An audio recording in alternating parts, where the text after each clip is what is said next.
J'ai acheté un billet de train en première classe pour mes vacances d'hiver, mais en montant à bord, j'ai trouvé quelqu'un déjà assis à ma place. J'ai toujours été indépendant, mais ce voyage de retour à la maison pour les vacances d'hiver allait être différent. Mes parents voulaient venir me chercher, mais avec leurs emplois du temps chargés et la distance jusqu'à mon école, je les ai convaincus de me laisser rentrer seul en train. Obtenir le billet n'a pas été facile, comme les vacances ont été annoncées tardivement, la plupart des billets étaient déjà vendus. Heureusement, j'ai réussi à obtenir une place en première classe grâce à la liste d'attente. Le jour du voyage, la circulation jusqu'à la gare était chaotique. J'ai failli rater le train. Une fois à bord, j'ai rangé mes bagages et pris mon téléphone pour rassurer mes parents. Maman, papa, j'arriverai à la maison cet après-midi. N'oubliez pas de venir me chercher. J'ai envoyé le message sans me douter que ce voyage tranquille allait bientôt tourner au cauchemar. J'ai commencé à chercher ma place dans le wagon.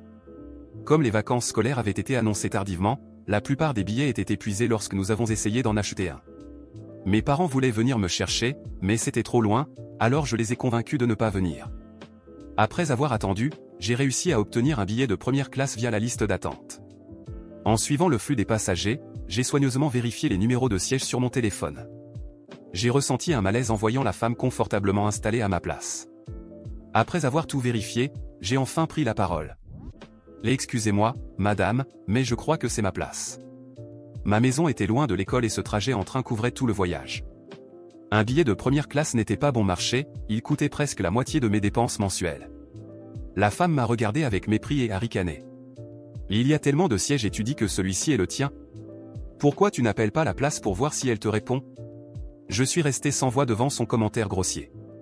Il était évident qu'elle avait pris ma place volontairement. Quand je suis monté, je l'avais remarquée en train de regarder autour d'elle, et je pensais qu'elle attendait quelqu'un. Je n'avais pas réalisé qu'elle vérifiait si l'occupant légitime du siège allait arriver. Ne voulant pas faire d'esclandre, j'ai ouvert mon application de billets et lui ai montré mes informations. C'est vraiment ma place. Regardez, voici les informations. Son expression a changé un instant, mais elle a vite repris un ton défiant. Et quel est ton problème?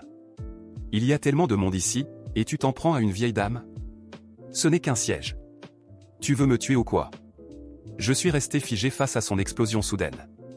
Tout le wagon s'est retourné vers nous et j'ai senti mon visage brûler de honte et de colère. C'est ma place. C'est vous qui l'occupez. Comment suis-je celui qui cause des problèmes? Ai-je répondu en élevant la voix. Intérieurement, je me sentais lésé et sans mots. Quelle malchance de devoir gérer ça pendant mon voyage de retour. Je tenais mon téléphone pendant que la femme soufflait d'impatience.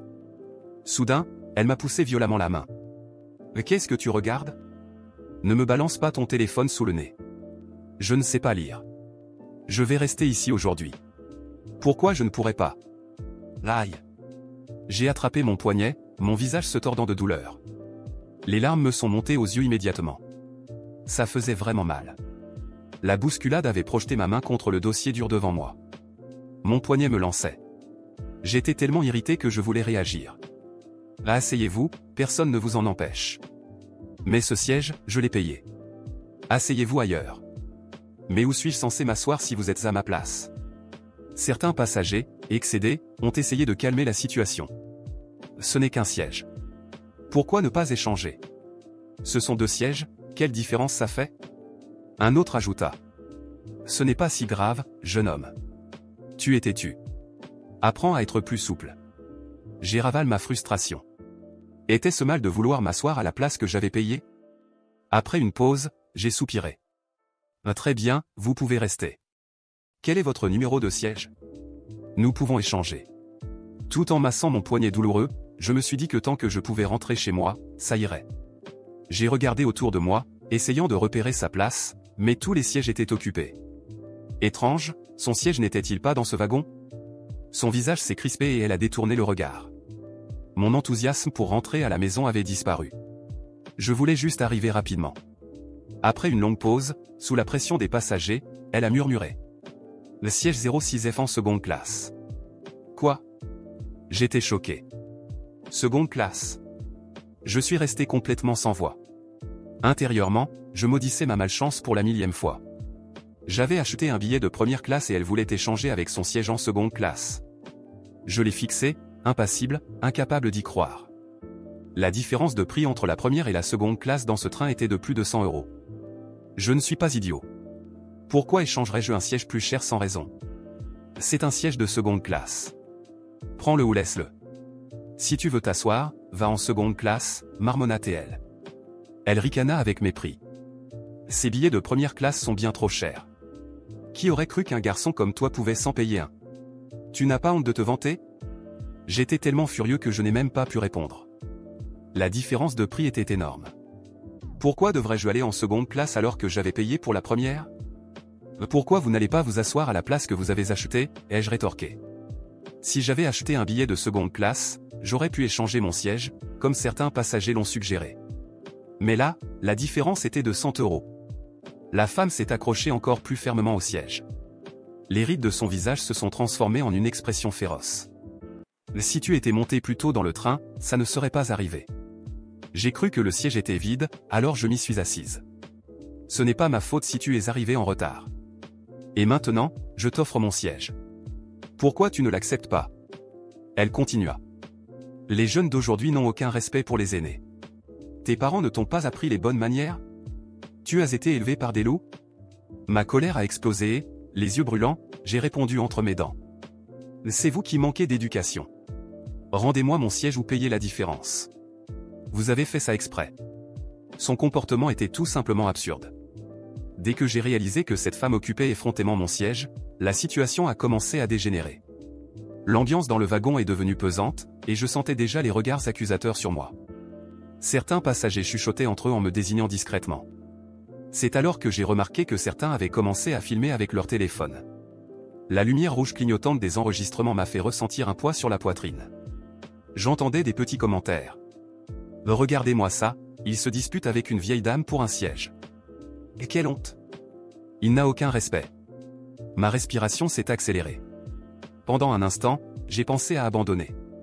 Peut-être que je devrais simplement laisser tomber et chercher une autre place. Mais pourquoi? J'avais payé cher pour ce billet de première classe. Ce n'était pas juste.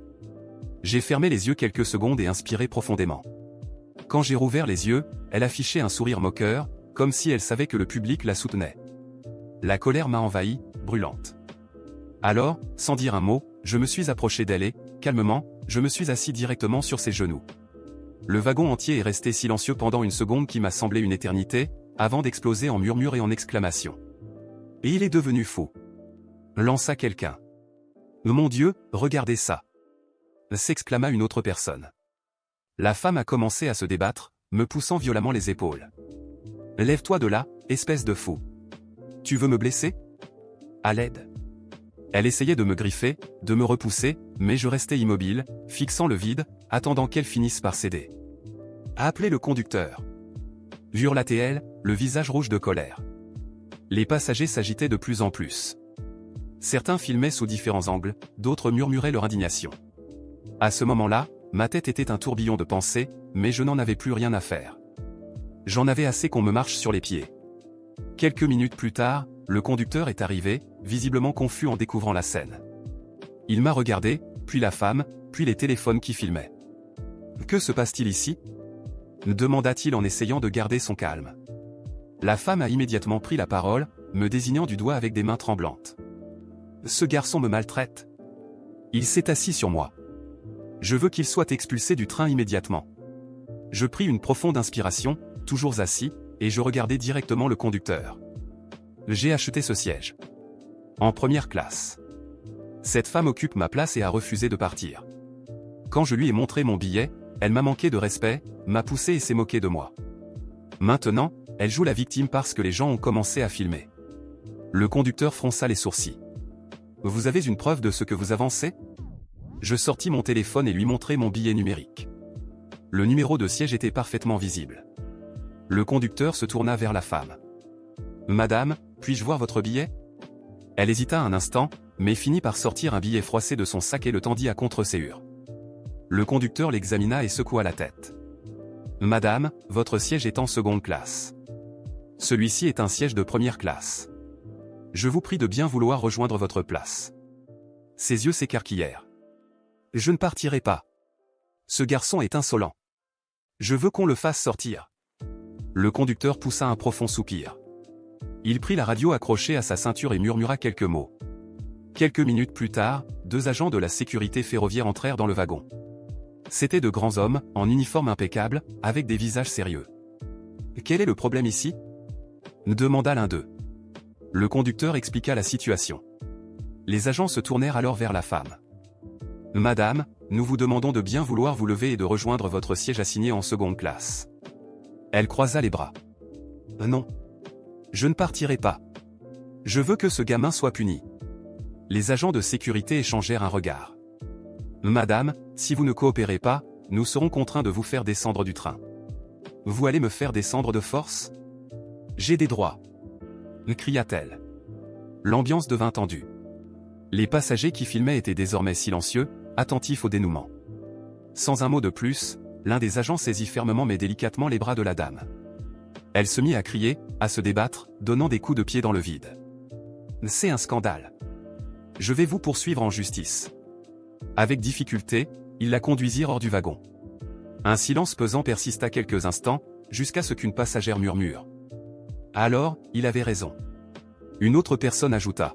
« Regardez son billet. » C'était bien sa place. Peu à peu, les regards accusateurs disparurent. Certains baissèrent leur téléphone, visiblement gênés d'avoir jugé sans connaître les faits. Je restais assis, encore sous le choc de ce qui venait de se passer. Mon cœur battait la chamade, mais je ressentais un étrange soulagement. Pour la première fois, je n'avais pas laissé quelqu'un me marcher dessus. Le conducteur s'approcha et posa une main sur mon épaule. « Tu as bien fait de garder ton calme. Désolé pour ce désagrément. J'espère que tu passeras une bonne fin de voyage. » J'acquiesçai sans dire un mot. Je regardais par la fenêtre, observant le paysage défiler rapidement.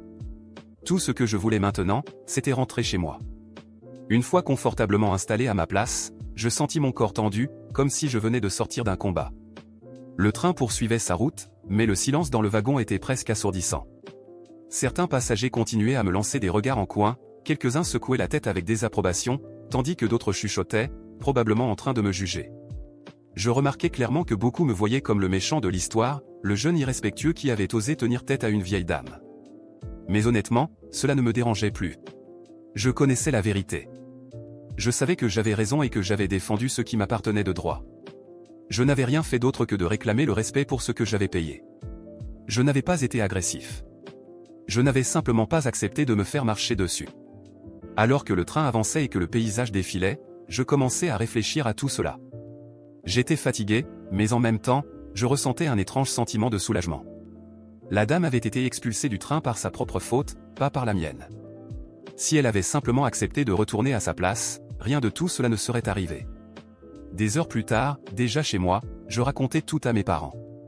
Je leur expliquais chaque détail, depuis le moment où j'avais vu cette femme assise à ma place jusqu'à l'instant où elle avait été expulsée par les agents de sécurité. Mes parents étaient stupéfaits. Ma mère était visiblement inquiète et mon père était furieux. « Le fils, tu es sûr de n'avoir rien fait de mal ?» me demanda mon père d'un ton sérieux. « Absolument. J'ai seulement voulu récupérer ce qui était à moi. Et pourtant, tout le monde s'est retourné contre moi. » C'est alors qu'en prenant mon téléphone, je remarquai une notification d'un réseau social. Quelqu'un m'avait identifié dans une vidéo. Lorsque je l'ouvris, mon estomac se serra. C'était la vidéo de toute la scène. L'enregistrement commençait avec la femme criant et moi assis sur ses genoux. La vidéo devenait déjà virale. Des milliers de j'aime, de commentaires et de partages. Je commençais à lire les commentaires, m'attendant au pire. Mais à ma grande surprise, la majorité des gens étaient de mon côté. J'aurais fait pareil. Il a payé pour cette place, il en a le droit. Cette femme a été vraiment abusive. Elle méritait d'être expulsée. Les gens jugent sans savoir. Il a essayé de discuter avant. Bien sûr, certains me critiquaient, disant que mon comportement avait été excessif, mais ils étaient minoritaires. La majorité comprenait ce qui s'était passé. Cela m'apporta un certain réconfort. Je montrai la vidéo à mes parents, qui furent encore plus indignés, surtout en constatant que les vidéos ne montraient qu'une partie de l'histoire, déformant les faits. C'est une atteinte à la vie privée. Personne n'a le droit de te filmer et de publier ça sans ton autorisation. S'exclama ma mère. Mon père réfléchit un instant. Nous devons contacter notre avocat. Ce n'est pas seulement cette femme qui doit être tenue responsable, mais aussi ceux qui ont publié ces vidéos. C'est de la diffamation. Nous avons consulté un avocat spécialisé dans les droits à l'image et la protection de la réputation. Il fut direct. vous avez un dossier solide. L'enregistrement et la diffusion de cette vidéo sans autorisation, surtout avec une exposition publique, entraînent des préjudices moraux. Sans parler de l'humiliation subie dans le train. Nous avons engagé des poursuites contre les personnes ayant publié la vidéo ainsi que contre la femme pour préjudice moral. L'affaire a pris de l'ampleur sur les réseaux sociaux, et plus l'affaire gagnait en visibilité, plus les gens comprenaient ce qui s'était réellement passé. Le procès fut long, mais justice fut rendue. Le juge reconnut l'atteinte à mon image et l'humiliation que j'avais subie. Les responsables des vidéos durent payer des dommages et intérêts pour préjudice moral, et la femme fut également condamnée à me dédommager pour la gêne et les torts causés. La décision de justice fut claire, personne n'a le droit d'exposer quelqu'un sans son consentement, et l'attitude de cette femme fut jugée abusive et irrespectueuse. Avec l'argent de l'indemnisation, mes parents décidèrent que nous utiliserions une partie pour faire un voyage ensemble, quelque chose que nous n'avions pas fait depuis des années. Nous avions besoin de temps pour tourner la page. Même avec les critiques de certaines personnes présentes dans le train, cela ne m'a pas affecté. La majorité comprenait mon point de vue, et la justice a confirmé que j'avais raison. Le poids que je portais dans ce wagon s'est enfin envolé. Cette expérience m'a appris que défendre ses droits n'est pas toujours bien perçu par les autres. Souvent, lutter pour ce qui nous revient est vu comme de la rébellion, alors que c'est simplement une question de dignité. Aujourd'hui, je continue ma vie en paix.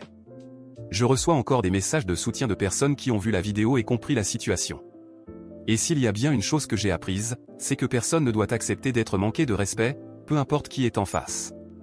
Cette femme a tenté de m'humilier publiquement, mais au final, c'est elle qui a dû faire face aux conséquences.